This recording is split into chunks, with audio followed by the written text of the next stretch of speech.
Well, this month we have not only seen an increase in Black history, but since the beginning of the pandemic, we have also seen an increase in the amount of businesses that have had to close or temporarily shut down. So with people having more time on their hands, they're getting around to finally starting their own businesses. However, a lot of people have lost their income or are working with reduced income if they're on furlough. So I wanted to ask you guys, especially the entrepreneurs, do you think that with the downturn of the economy that now is a good time to start your business? Yes. Perfect. Oh, in a word, yes. Because the reason why I do tell is, do you have an option? I believe you've recently found yourself unemployed or with a bit of extra coin. Now, you probably be going through your life thinking, God, Lois give me a choices. sign. Give me a sign. And all you kept on doing is having security and reasons not to leave your job. And here God comes and he gives you a real kick in the butt, opportunity and situations to do your own thing. At the end of the day, I think we all need to we have got so far away from the fundamentals of basic life, which is that you work if you want to eat. We're not made to have jobs with other people. The way that the economy used to be set up before is people used to have little businesses, they would look after their families. It was very much like a very simple system. People have got so far away from that you feel like if somebody else won't employ you to do what you can do, then what will I do with myself? My thing is, if you are the sort of situation where you're good enough at something to be employed, you should be good enough to apply that into something that you can do if your heart is so tickled. So if it's been on your mind for a while, now's the time, 100%.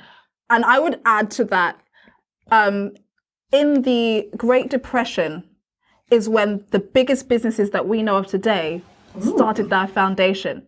Research survivalist entrepreneurs, for example, all the big names. So right now is opportunity. And guys, when you see all these big companies burning down, that's the little guy's chance to get ahead. Literally, I can't even, if you read Think and Grow Rich, all the people who wrote that book, and when they were going around, Carnegie was going around asking different people about how they made their money. They all made it in that era of when it was 1929 and things were burnt down and they made it to the top. And at the end of the day, Black people keep going, it's not fair. Y'all took us from Africa. You made us work for free. And now we here. You guys keep on underprivileging us. And then as the slave masters' plantations burning down, we all sitting here so what we gonna do tomorrow? We got a job? No, it's perfect. Take over the plantation. Get in that house. That's your house. It's perfect. How do you expect to jump up if shit doesn't burn down? For real. I just want to know. People got so comfortable being fed 3 meals a day, and it's actually called prison. I got to ask you guys a question on that one. I got to ask a question because I understand that we're living in a time. We're living in a time now where the side hustle, entrepreneurship, starting your own business is big. But do you really think that everyone is out here made to be an entrepreneur? No, not everyone. Because if you're saying people have been getting too comfortable in the way that it used to be is that people would have their business and provide for their family, but people need workers.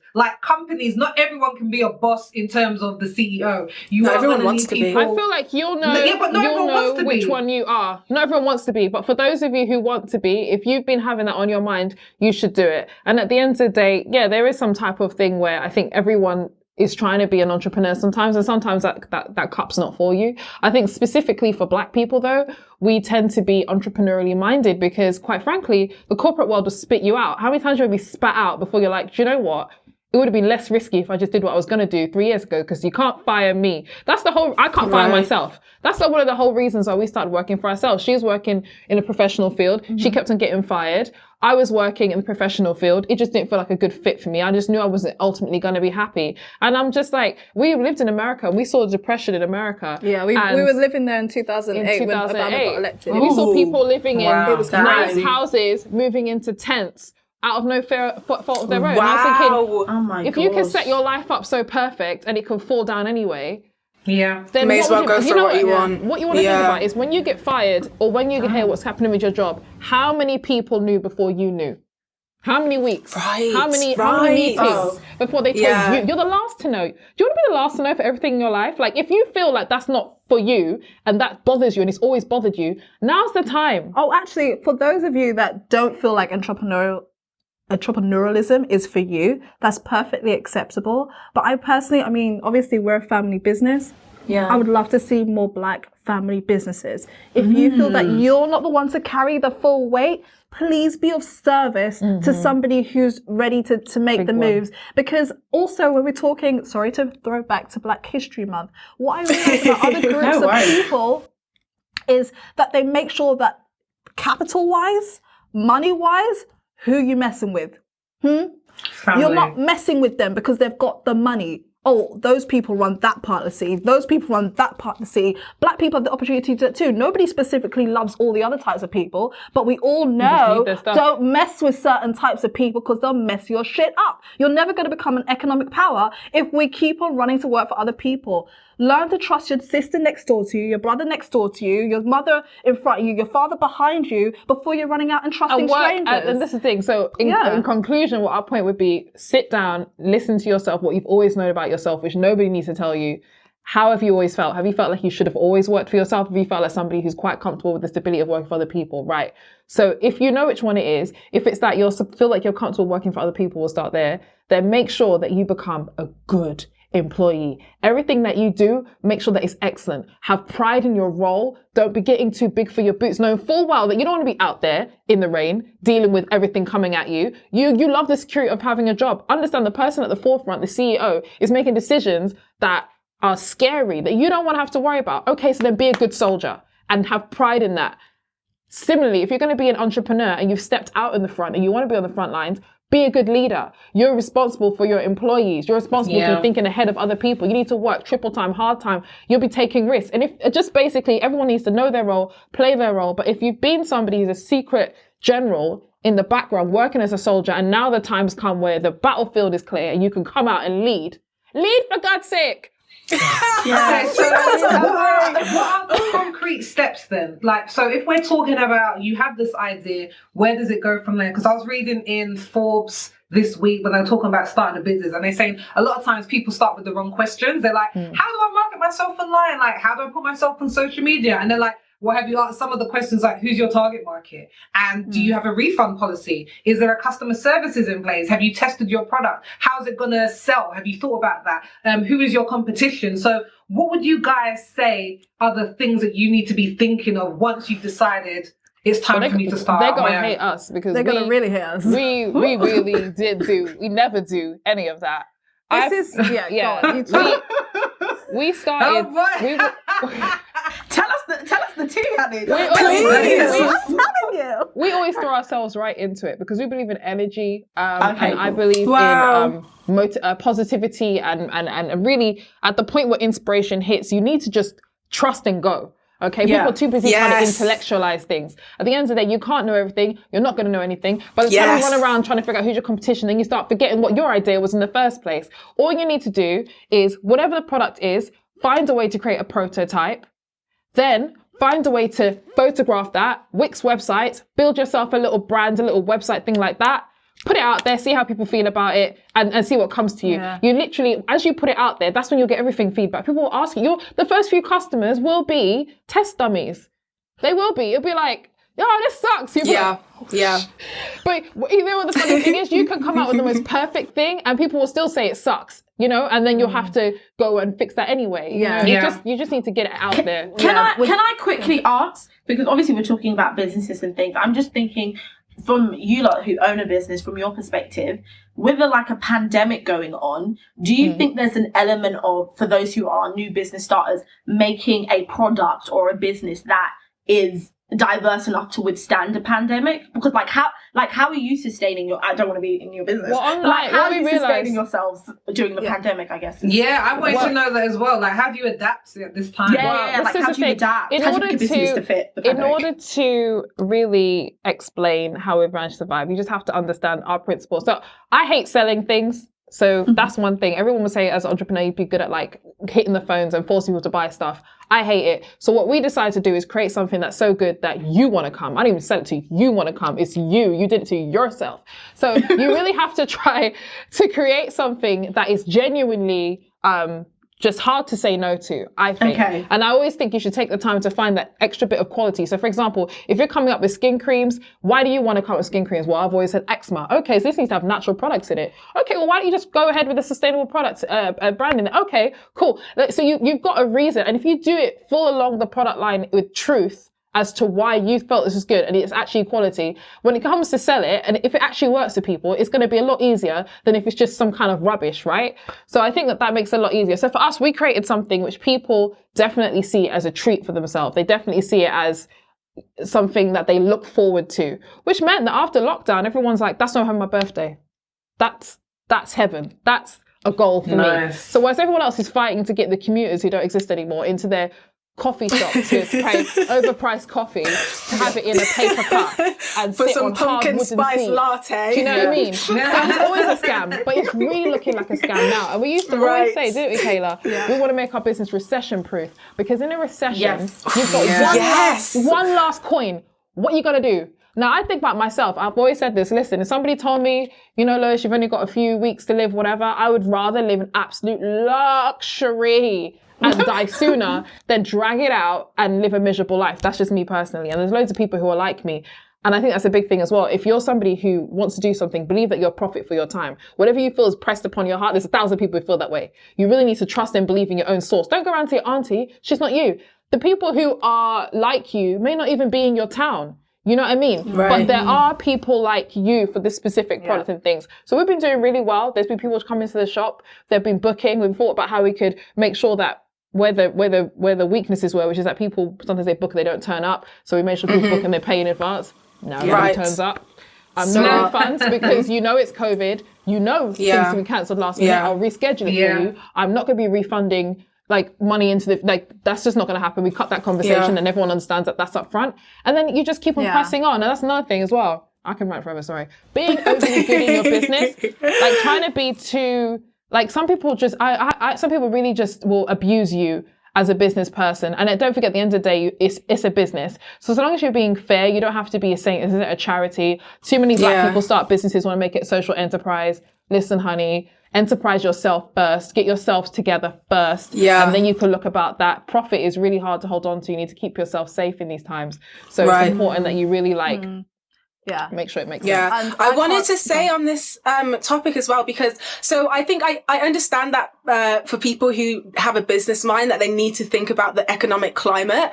But I actually think that people just need to really be a little bit more honest with themselves, because there's a difference between like taking steps because of caution, because of the current times that we're living in, and taking steps because of like the fear of success. And I feel like people actually just need to like sit down and have a conversation with themselves and differentiate between those two. And for anyone that doesn't know, the fear of success might look like a mixture of procrastination and insecurities and things like that. But the day that you start something is not the day that you're successful at it. So what I believe is that whatever you learn on your journey, even if they come in the form of setbacks, whatever you learn is the qualities that you need to progress to the next stage. But people are too scared of starting. But if you don't ever start, you're never going to succeed, you know? But for you two, have you ever... a word into my life? I'm feeling it. I was going to say, like, as much as like the pandemic is a good time to start, like what I was reading online, it was saying that now is the time to find what the future problems are going to be. So now that everyone's working from home, they're like, how do we solve the problems that the pandemic is going to bring up, and how do we bring it up? And it makes me think about, do you say something, Wanda? Just really quickly, a good entrepreneur in my eyes, a good entrepreneur is someone who can look at the world and ask the question, what do we need? What do we need right now? Exactly. And because we're entering into a new world, like present pandemic and post-pandemic, there's going to be so much opportunity for something else, for something new. And so people who have been wanting to start this, who've been wanting to work for themselves, now you just need to ask, it might not have been the idea that you had 3 years ago, because 3 years from now is not going to be the same world that you would have predicted we would be living in. But you need to be asking the question, what does everyone want? And once you find that answer, you just like, you hit the ground running. And you know what's really cool about that? You are a human being. So you don't even have to go that far from home. What does everyone want? What do you want? And it's really right there. And also I just wanted to say, okay, So obviously, Lois and I, we've learned a lot. We've made mistakes. We've had lots of success. We've had lots of opportunities and good luck. But what I want to say to those people who have doubts in themselves, if you have that burgeoning desire, like in your dream world, you're a CEO, you're making money, you employ people, that's all you need. Do you get that?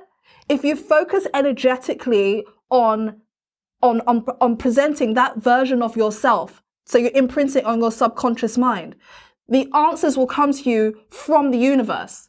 Does that make sense? So, and you just need to be good at doing it. You just need to be good comes. at doing it and tuning in. So Lois and I, we have a whole reading list, and this is part of what we're going to be trying to let people know. Like Lois just referenced Think and Grow Rich.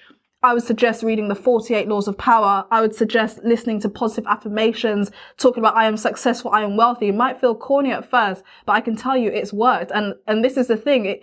You're kind of raising your vibration to meet what you're going after. So you don't need to freak out if you don't have that winning idea. As long as you have the image of yourself as a success, the idea will come to you. The opportunity will come to you. People who want to help you will come to you. Do you get Can what I'm I saying? say something on the back of that? Because like I'm very spiritual and you guys are speaking to my soul right now. And I feel like sometimes what people don't I feel like sometimes what people don't understand is the difference between like inspiration and inspired action. So when you feel inspired, you need to act through your inspiration, and that's the difference between acting like because you think you should be doing something, and we live in a capitalist society, so our brains are always telling us there's always something more, so we're always doing something. But we can do, sometimes I spend my day, maybe I might do 20 things in one day, and then towards the end of the day I feel inspired to do something else, and then that last thing that I do before I go to bed was the most meaningful thing that I've done, even 100%. Though I've tried to be a machine and work since 9 a.m. and do something because I'm trying to create this life for myself. But you're not going to get there until you're acting through inspiration. And another thing that I wanted to say is that people always think of the bigger picture, which is fine, but we think of it a little bit too much because one, it disallows us to be present. And the other thing is that something like an analogy that people use all the time. They always say, like, if you're driving on a dark road and you have your headlights on, all you can see is the next couple of feet in the headlights. You know that you're fine because you can see the next couple of feet and you're not thinking, where does this road lead? What's the turn? And next and all of those things. You just know what's next. And all you ever need to do is take the next step in your life. All that anyone that you are inspired by, anyone that you admire, anyone that you look up to, all they've ever done is just taken the next step. And that's what people who are trying to do that now need to be doing as well. It's interesting because I do a bit of a, I do an analogy about driving as well, but it's kind of a bit of both. So I believe that yes, it's the next steps, but I think most importantly, you need to know ultimately where you're trying to go. Because I always say, if you view yourself and the image that you have of yourself of how you want to be as a destination, say, call it LA and you're in New York and you need to get there. It doesn't matter. People focus too much on the vehicle. It doesn't matter whether you bike there, whether your bike breaks and then you take a car, whether you hitchhike. As long as you're moving forward in some way at that point, we're going to, you know what I mean? We're going to LA. You know, if you get the only tragedy is if you get sidetracked. And you end up in Ohio or you end up anywhere else but LA. And I think too many times people are focused on the vehicle and they get too attached to their little idea. Like, to be honest with you, I'll be frank with you. I studied fashion PR. We now own a luxury cafe. I bought as much fashion as I can into that. Do I think this is the last place I will end up? No. Am I particularly inspired about where I am right now? No. Like, I'm an artist. I create stuff and then I get bored of it. Everyone's like, oh, what are you guys doing? I'm over it already. Like, what's next? You know what I'm saying? But the point is, but that didn't stop me from giving my all to what I've done here and giving my all to everything I've done before. And I know ultimately I'm moving into the version of me that I want to be. And so there's never really a failure until you're dead. Like, you know, it's just steps to get where you're going. And because I think the universe works with us because we really love and respect it. Like, if I've got a view of myself and where I want to go to, and it knows we listen. It will give us inspiration. We jump on that inspiration, and everyone's always, you know, it looks like, you know, you guys must have worked really, really hard for that. And I'll be honest with you, no, not really. You just have to be a receptive source and She's understand. I'm working smart, guys. You guys be working hard. I'm working smart. Like, the universe is like water. It finds the easiest path. If you're something that it can flow to and flow through without your little pig, mortal, carnal brain getting in the way, acting like you can understand everything you need to understand. You want to sit down, read The Economist, working out, even what's happening next. You're not going to know. You're not going to know. Don't you think the infinite source, don't you think God, don't you think all the plugging in that we all are as humanity, if you plug into that wavelength, don't you think it's much more likely that it will happen upon you than you happen upon it with all the noise and the fake news that we have in this world? So I think sometimes just find peace in yourself, find what you want to be, find what you want to do, focus on that and trust that it will come to you. And then when it comes to you, even if it seems crazy, go for it. Yeah, and don't ask your auntie. And don't ask anybody. That's one thing as well, a big thing. Because you said that people are scared of I need to know failure. who your auntie is, guys. You're dragging Aunties. her. You It are could be dragging anyone. her today. It can literally be all the aunties. One of the things you said was failure and being afraid to fail. And I think one of the things that we always say is you're not afraid to fail in front of yourself. Like if you're in your house and you trip by yourself, it's not a big deal. No one saw it. Think about who it is. If it's that rapper. Think about who it is if you told that you failed is going to go, well, yeah, I mean, does it pay the bills? That friend, stop talking to them. Cut them out. We cut out and stopped talking to everyone. Nobody knew what we were doing except for us because everybody else has they're projecting onto you what they think. So That's true. Without that, you'll find that it's actually not that big if you fail anyway. It's like, who saw it? Nobody. Yeah. See, failure is all relative, and make sure you keep your energy protected. Oh, sorry, my words are getting fumbled there. So make sure you keep your energy protected. So guys, if you've liked what you have seen so far, don't forget to give us a like and a thumbs up, and make sure wherever you are watching or listening, you also subscribe so you do not miss a thing.